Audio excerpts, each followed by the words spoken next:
I want to talk about some of the biggest developments that have gone down this weekend, and we're going to start at the high school level, right? There is still high school recruiting going on, and we got to start with Bill Belichick. He gets his quarterback. This weekend was Belichick's first basketball game as a UNC head coach, and he had a special guest with him. Elite quarterback Bryce Baker was there in attendance, and he was down on the court. Baker signed with North Carolina. After speaking with Belichick earlier this week on a Zoom call, Steve Wiltfong reported it. It's the first big recruiting weekend for the UNC head coach and first big recruiting win, I should say. This is why college football is just the best, right? Like, picture before the season started, seeing the photo of Bryce Baker and Bill Belichick in Tar Heel blue. I mean, imagine if you're Bryce Baker. Playing for Mac Brown would be great, no question. You committed to UNC to play for Mac Brown, but now you get to play for Bill Belichick. Imagine how Bryce Baker's parents feel about this. Like, only in college football can something like this happen. Amazing turn of events for UNC, and just amazing to see Bryce Baker and Bill Belichick side by side at a UNC basketball game. All right, moving on. Number 1 overall in the 2026 class visits Ohio State. Yeah, we're talking Jackson Cantwell visit Ohio State on Saturday and had this to say to Steve Wiltfong, quote, "The big takeaways were that Ohio State is investing in the trenches and is improving rapidly on the offensive line, and they think I fit in with their culture and could help them out with building their offensive line to be as good as possible."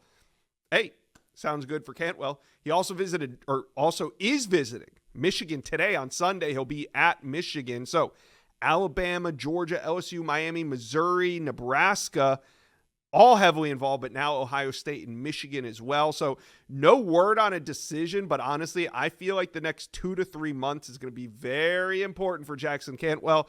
I'm not sure we're going to see any more teams involved, so I think this could be it. Maybe he narrows his list down here in the near future, but I wouldn't be surprised by a spring decision. All right, On3's number 1 cornerback commits to USC.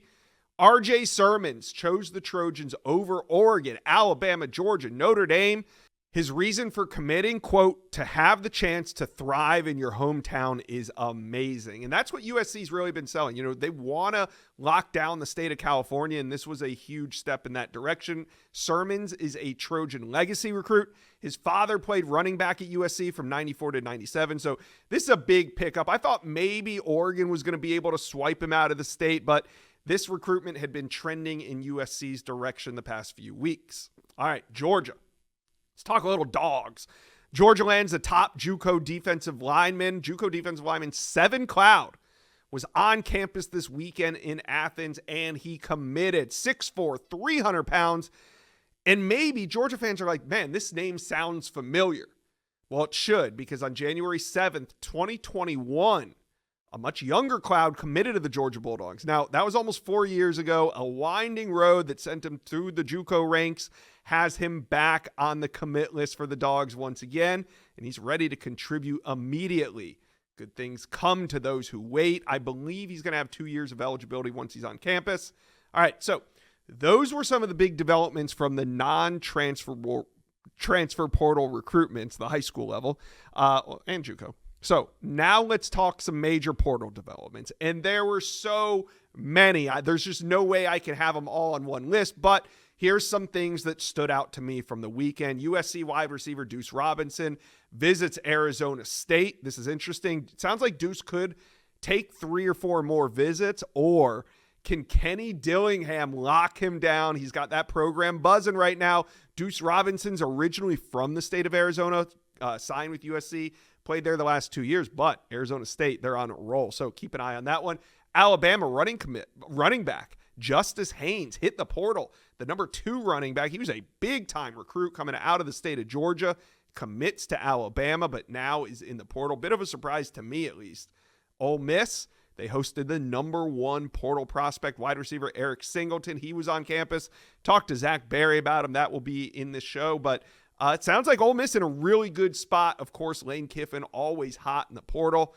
Looking for Eric Singleton now. All right, some more big news. Auburn, they signed Oklahoma quarterback Jackson Arnold. It's Picksmas season. That's right. We're talking prize picks. I love prize picks. And this week, I want to tell you about some December promos.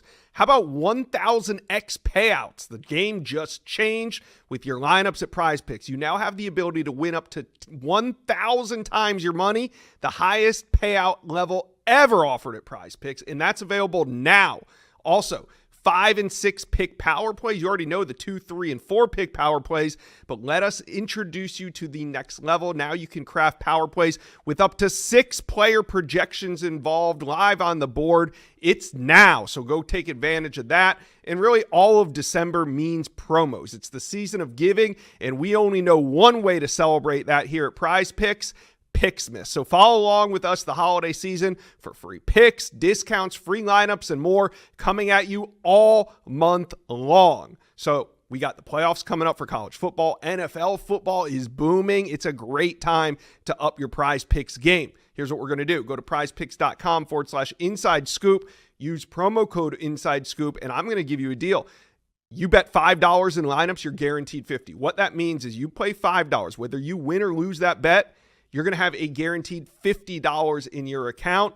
That's prizepicks.com/inside scoop. Promo code inside scoop. Daily fantasy sports made easy. What a crazy day. What a crazy weekend it's been for the Auburn Tigers. Walker White, he puts himself in the portal. I thought that was a bit of a surprise, but Jackson Arnold could be the future for the Auburn Tigers at quarterback. We will see. All right, LSU, they signed UFDB Jakeem Jackson. That was a big development, ties there. And Jakeem Jackson takes one visit, shuts it all down. He will be an LSU Tiger. He was a top 100 prospect that signed with UF just 2 years ago. And LSU, they're not done. They also land quarterback Michael Van Buren. I thought he was pretty darn good as a true freshman for Mississippi State. He got forced into action late in the season. Also, top 10 edge target, Jamari Butler from Nebraska. LSU gets him on campus, and they lock him down. Now, Texas, they've been busy. They signed Purdue defensive lineman Cole Brevard. They also have Lee Hunter on campus. They got more big names on campus, but Lee Hunter departing UCF.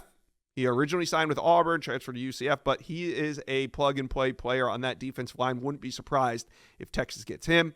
Louisville, they signed quarterback Miller Moss, leaving USC. And Missouri gets wide receiver Kevin Coleman, very productive, had about 75 catches on the season. So there's more major developments. I mean, Ole Miss hosted Dane Key. Luke Haas from Arkansas signs with Ole Miss. There's been a lot of major developments. You guys have been watching the portal. I mean, there's been a lot of movement, a lot of action. So let me know, what do you think has been the biggest recruiting development of the weekend? Let me know, comment section below.